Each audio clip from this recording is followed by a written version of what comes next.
Ya, masih di toko kita, Pak Prasetyo. Oktober tinggal beberapa minggu lagi begitu ya untuk menyambut gubernur yang baru, yang notabene belum satu nafas begitu ya dengan PDIP. Bagaimana ini untuk menyatukan agar semua fraksi tidak harus mengikuti fraksi Pak Anies dan Pak Sandi sih, tapi paling tidak ada kerja efektif antara legislatif dan eksekutif.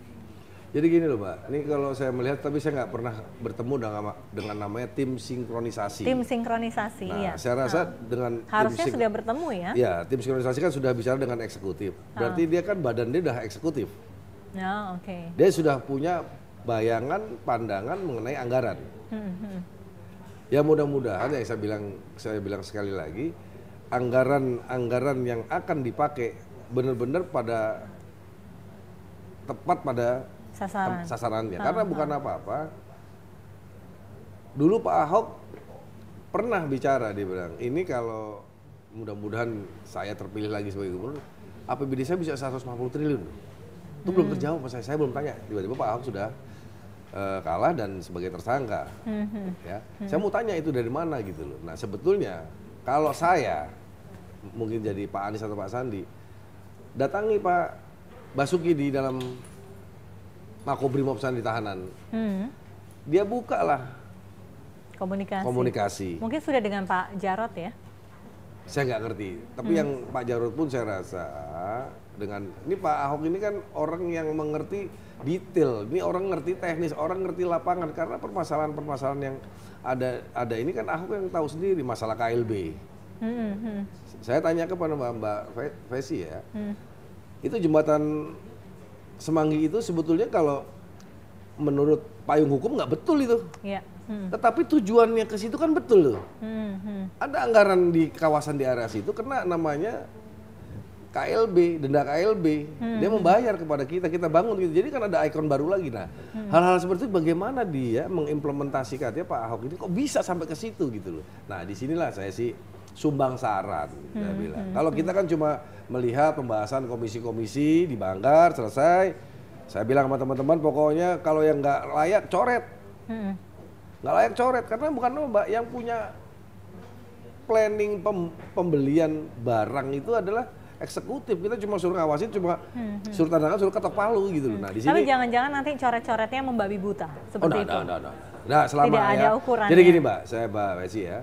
Selama saya sebagai ketua DPRD, Mbak cari DPRD mana pola pembahasan anggaran terbuka untuk umum. Itu kan karena Pak Ahok memang minta terbuka. Zaman Pak Jokowi dengan saya.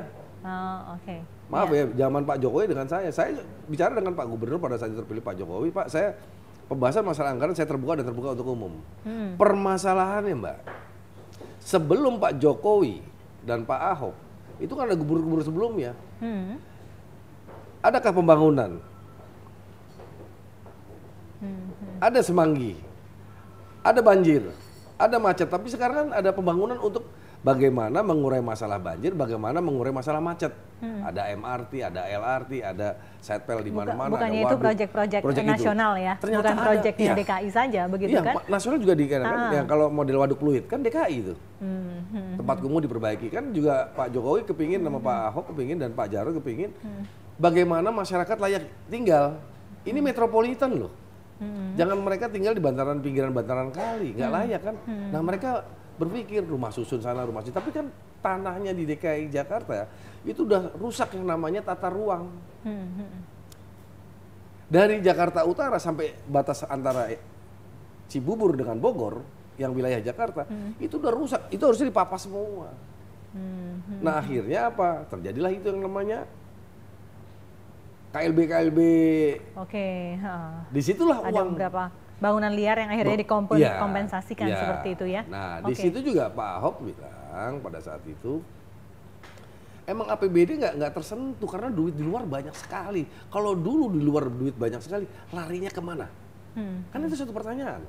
Nah sekarang kan larinya ke pembangunan jalan. Sekarang Mbak boleh lihat di MHT, Ganggang, jalannya mendepan Kebon Sirih ini aspalnya sama.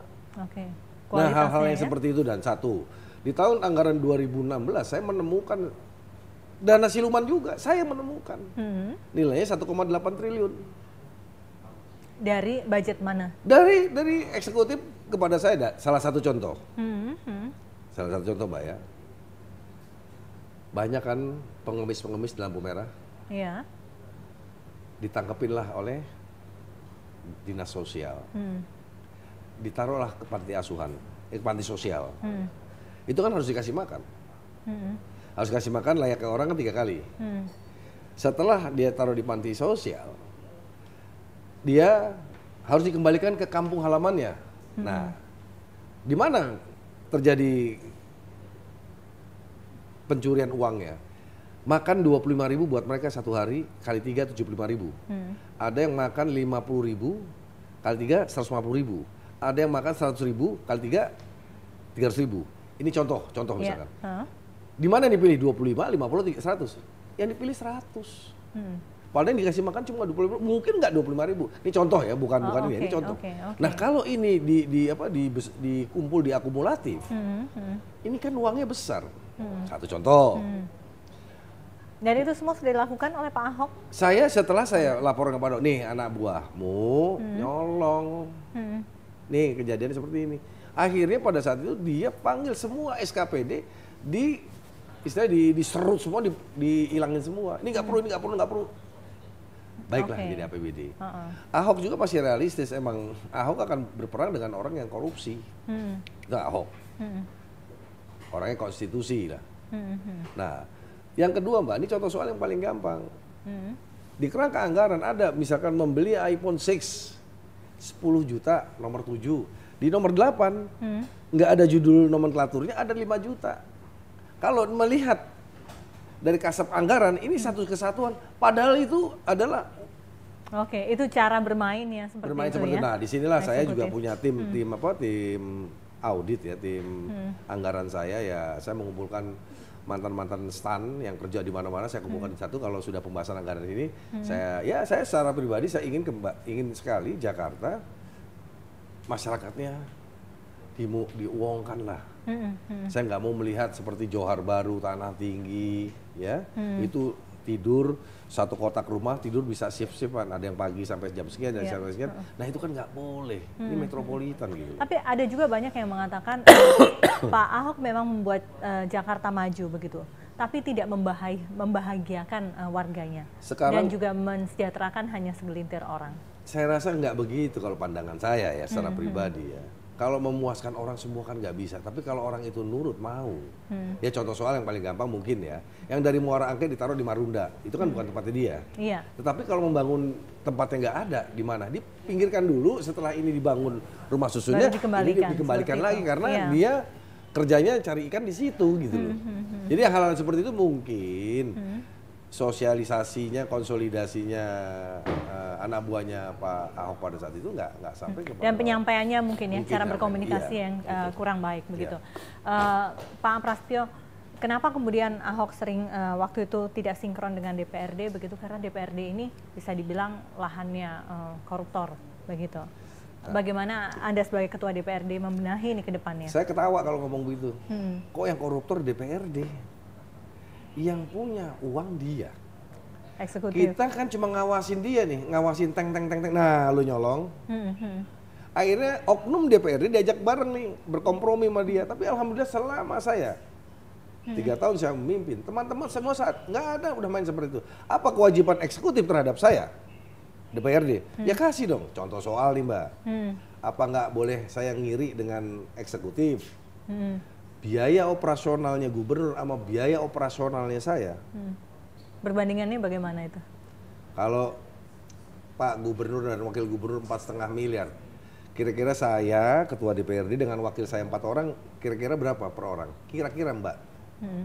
Harusnya hampir sama, karena DKI 3 dan DKI 1. Sama juga enggak lah, yang layak lah. Karena posisi saya dengan Pak Ahok sama loh. Dia DKI 1, saya DKI 2 loh. Iya. Jabatan sama loh. Ya? Dan faktanya? Faktanya jomplang. Ini Pak Gubernur dan Pak Wakil Gubernur 4,5 miliar itu dibagi 2 lah. Mereka mungkin banyakkan Pak Ahok ketimbang Pak Jarot gitu ya.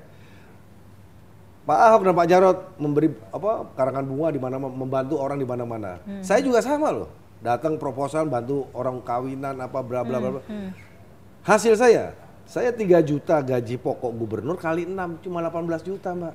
Oke. Kalau masyarakat mengatakan saya DPRD atau dikatakan sarangnya koruptor, dari mana? Saya cuma megang palu kok. Ya palu itu yang digunakan sebagai. Ya sekarang pegang palu, saya pegang palu ketok. Yang megang duitnya kan dia. Kalau dia bener kan nggak ada masalah. Nah, bicara tidak benarnya lebih banyak nggak benernya eksekutif daripada legislatif. Kalau nggak bisa diajak kompromi, akhirnya palu ini yang berbicara untuk menekan eksekutif. Saya rasa nggak tidak juga. sama sekali. Nggak juga lah. Karena sekarang apa? Dengan e-planning dan e-budgeting sudah selesai. Ada lu beli barang nih di e-katalog, selesai udah. Apalagi di era saya loh ya, nggak tahu di era dulu, saya nggak ikut yang di era dulu, saya akan. Nah, pembahasan ini saya membuat satu filosofi hidup saya. Ini akhir nih di ember, ini harus kita beresin nih. Kalau saya tampar begini kena muka saya beresin, akhirnya beres. Semua teman-teman juga kita kerjasama. Adapun kemarin kita perdebatan antara dia pilihannya Pak Anies, dia pilihannya Pak Agus, saya pilihannya Pak Ahok. Iya. Selesai kita damai di sini di ruangan saya komunikasi dan saya tidak menciptakan sesuatu pimpinan pimpin saya feodal gitu. Ya teman-teman dari fraksi-fraksi lain datang aja ke ruangan saya. Dan saya terbuka gitu. Oke, baiklah. Ya. Kita kembali saat lagi, tetaplah di Toko Kita.